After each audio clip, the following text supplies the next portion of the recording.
Bienvenidos todos. Realmente estoy emocionado. En primer lugar, de tener a amigos y compañeros de trabajo presentes que hayan aceptado esta convocatoria para presentar un proyecto que no es porque sea nuestro, no es porque lo dirija yo, es muy importante para la universidad, para la escuela, para el instituto y yo creo que para el país. El propósito fundamental de este proyecto es acercar la filosofía. Acercar a la filosofía a dos, ambientes y dos grupos de personas muy importantes, como son los niños, niñas y adolescentes, por un lado, y los adultos no iniciados. ¿Qué significa adultos no iniciados? Adultos que no son estudiantes de la escuela de filosofía. No son estudiantes de la maestría en filosofía ni de estudiantes del doctorado en filosofía, sino que al contrario, son como una buena parte de todos nuestros compañeros de vida, simplemente personas que se preocupan y que a diario se debaten en enfrentar lo que en otras palabras y en otros ámbitos se suele denominar dilemas éticos. Pero además, cuando estamos frente a un dilema ético, y esos dilemas éticos, insisto, solo tienen resultado y resolución en términos personales, no hay forma de que tomemos una decisión sobre si hacernos una cirugía o no, desde el punto de vista de un grupo al que pertenecemos. Por lo general, tomamos la decisión de si le prestamos el dinero a alguien que nos está pidiendo ayuda.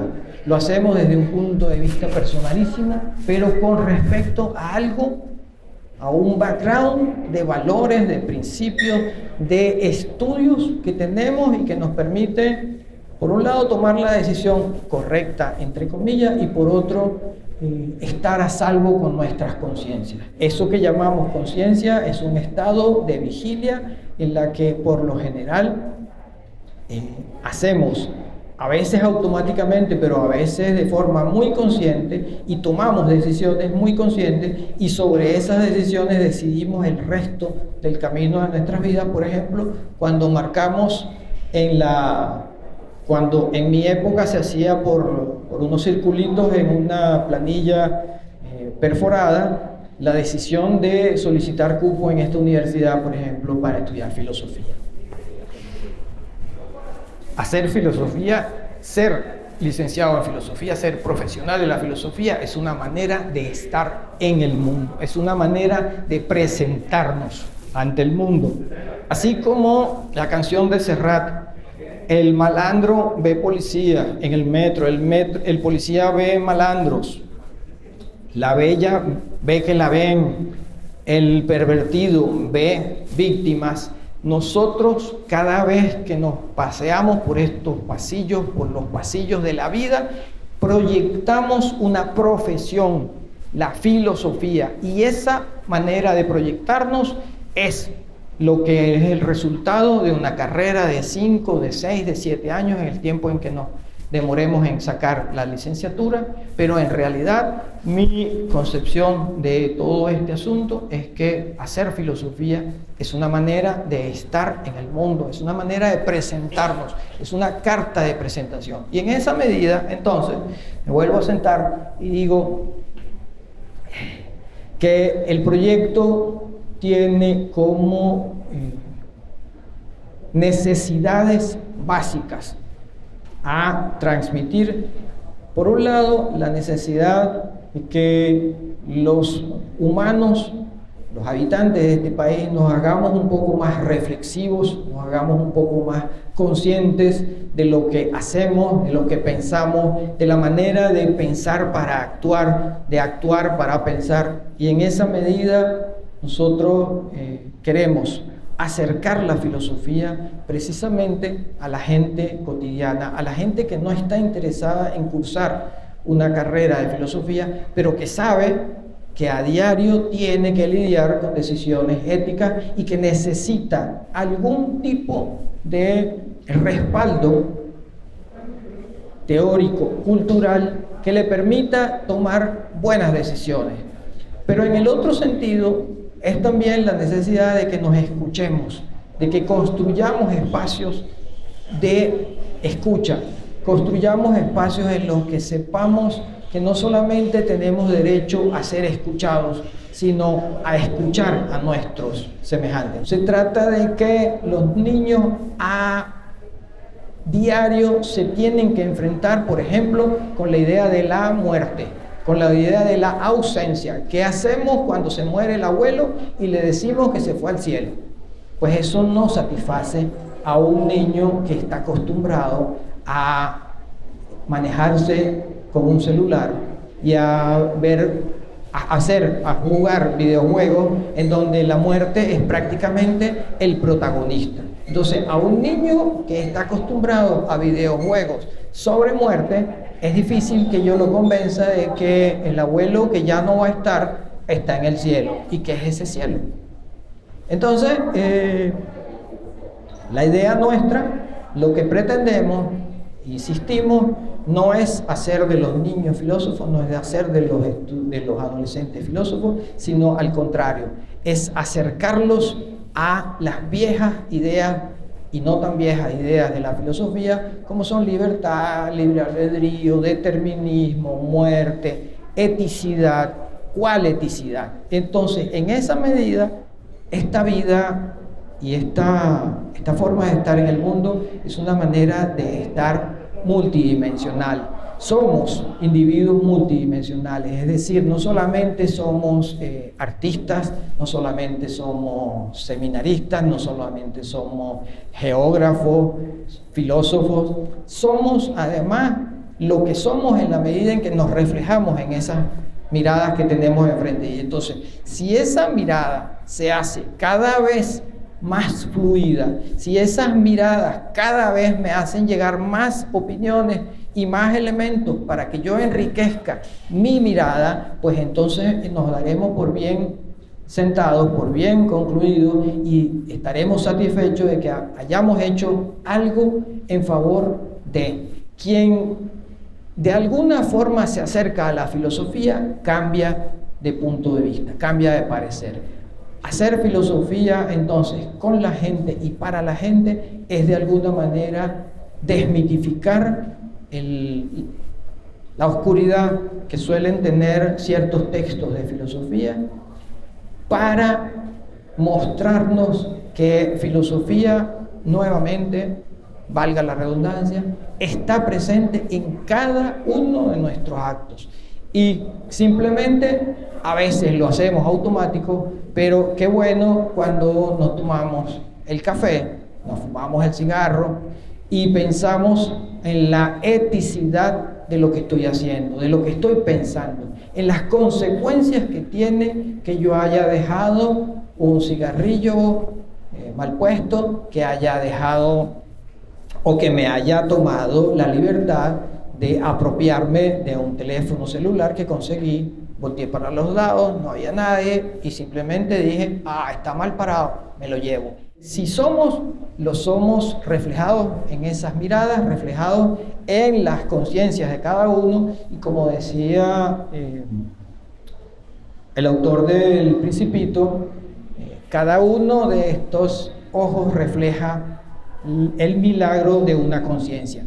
Y qué bueno que estas conciencias en algún momento nos podamos sentar a conversar, a discutir y a construir espacios comunes de pensamiento colectivo. Muchísimas gracias y doy la palabra a Cristian.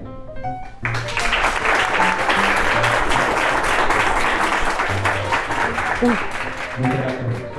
Y bueno, creo que podríamos continuar con una pregunta, profesor. Una pregunta ya no para nosotros de este lado, sino para aquel lado que también está. Claro.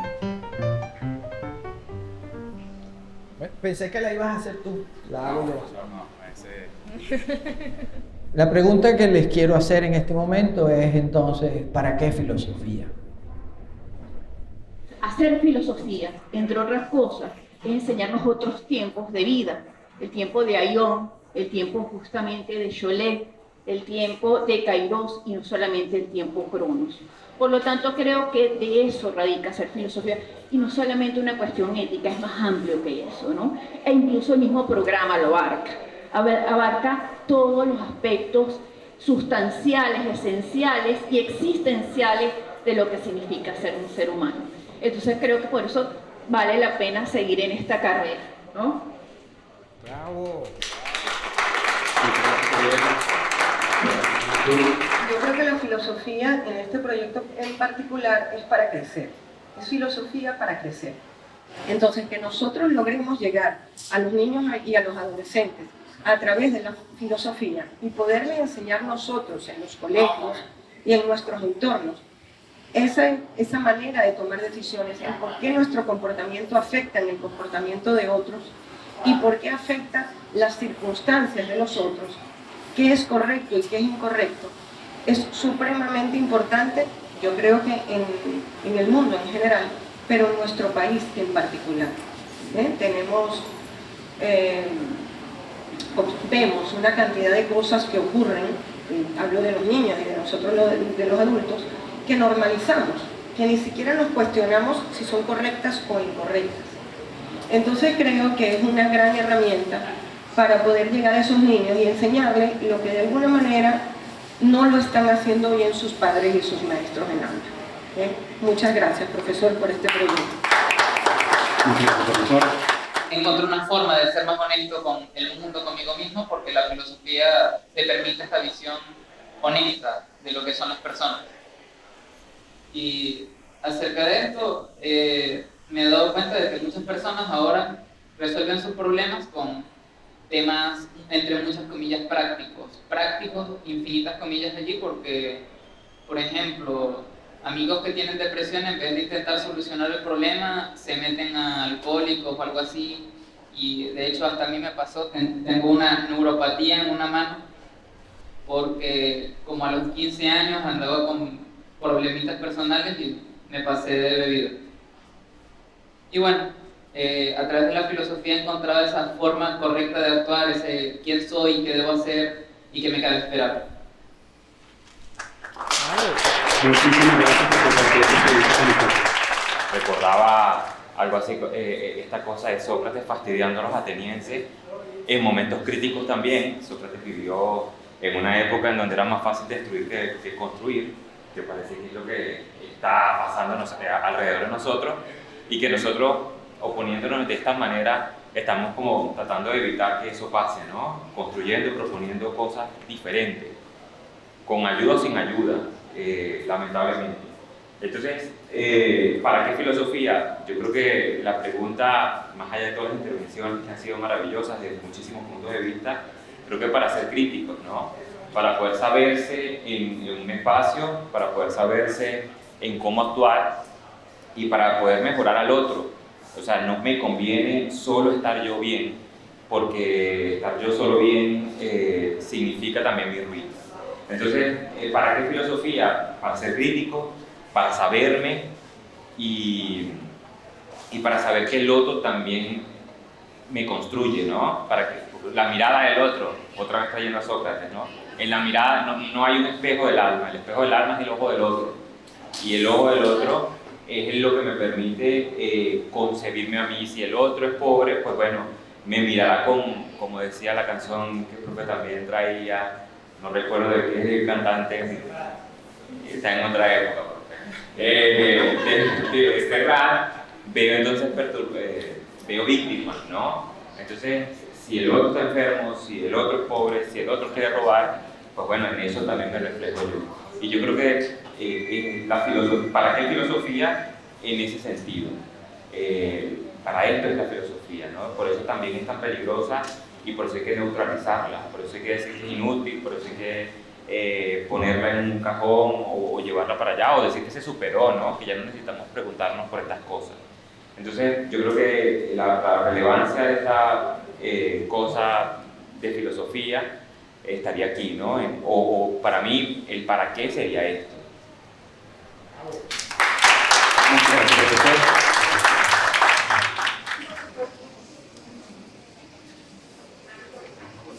Buenas. profesor Ricardo da Silva, de la Escuela de Filosofía, del Departamento de Lógica. Yo voy a responder quizás a la pregunta con una pregunta que me hizo mi hijo. Tengo un chamo de 7 años y bueno, en YouTube, si uno no le pone mucha supervisión, ve lo que pueden ver. Y afortunadamente lo que vio fue sobre átomos. O sea, yo entré en un canal que tenía que ver sobre física y me empezó a preguntar sobre qué eran los átomos. Y una de las cosas que no he querido es inyectar vigorosamente la filosofía en él sin cuidado, pero también puede ser algo traumático. Entonces le voy explicando en la medida de lo posible y en la medida de mis propios conocimientos de física, que no son muchos, obviamente. Y cuando acabo de explicarle, me pregunta que cuántos átomos tiene la palabra átomo. Bueno, quizás la filosofía está para que los niños se hagan ese tipo de preguntas. Muchas gracias, profesor.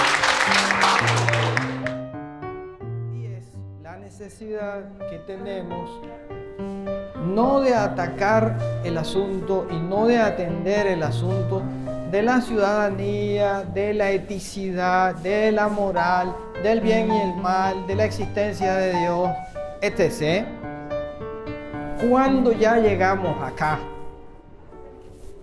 la propuesta de Lippmann es comenzar con los niños. Que el ejercicio, por ejemplo, de la democracia no sea un acto para mayores de edad, sino un acto incorporado a la vida cotidiana de los infantes.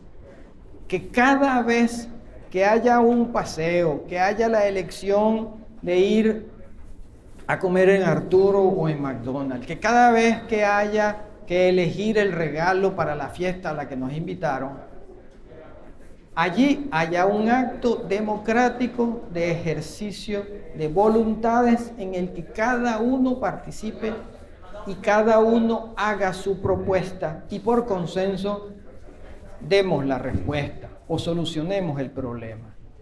En otras palabras, y una de las intervenciones también resaltó ese punto, deliberadamente no dije que para Lippmann y todo el proyecto de filosofía para niños busca el desarrollo del pensamiento en 3 dimensiones.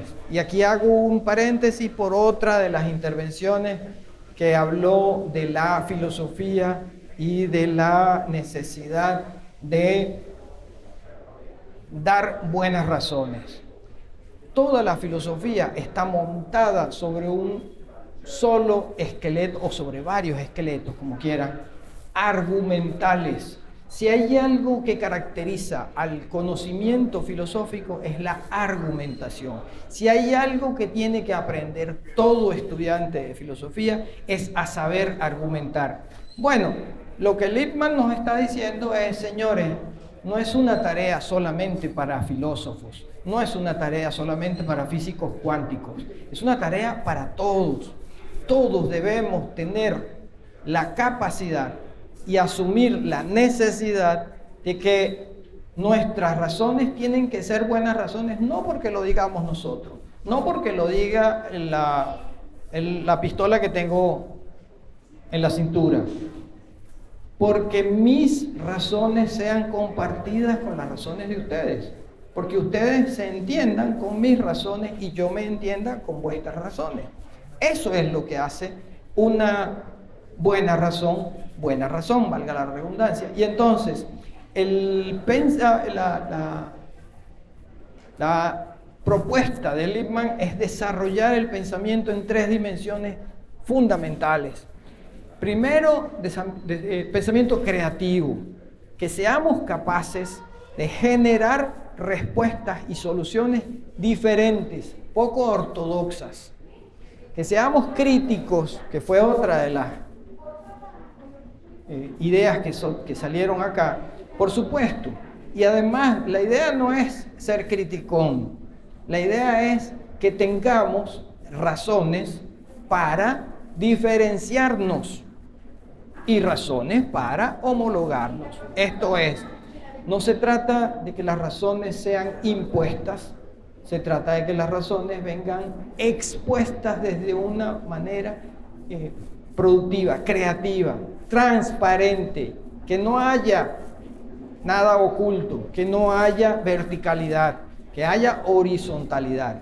Y finalmente, el pensamiento cuidadoso, que es un pensamiento generoso, que es un pensamiento razonable en la medida en que no es ni atropello, no atropello desde la fuerza, no atropello desde la posición económica, no atropello desde la jerarquía.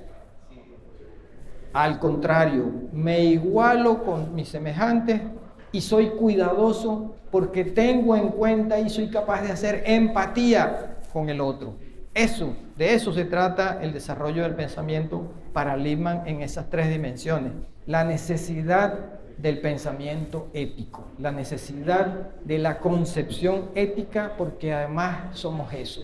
Somos humanos, somos unos animales racionales, se supone, y esa racionalidad no es algo que venga inoculada, no es algo que se compre por YouTube, por Amazon, es algo que se construye y se construye solamente en la medida en que somos capaces de hacer empatía con el otro, de reflejarnos en esas miradas y de entender que tan buenas razones hay de este lado como hay de este lado. Y si entre los dos, entre los cuatro, entre los miles, entre los millones, logramos por lo menos parir una idea en la que nos pongamos de acuerdo, o por lo menos la construyamos por consenso, entonces fantástico. Entonces, de nuevo, cierro. Filosofía para niños, niñas, adolescentes y adultos no iniciados no es otra cosa que, por un lado, desmitificar la filosofía de ese lustre de oscurantismo. Es la necesidad de que todos nos pongamos en sintonía, en que aprendamos a aprender del otro, o como diría Ismael Serrano, aprendamos a desaprender las reglas. Muchísimas gracias.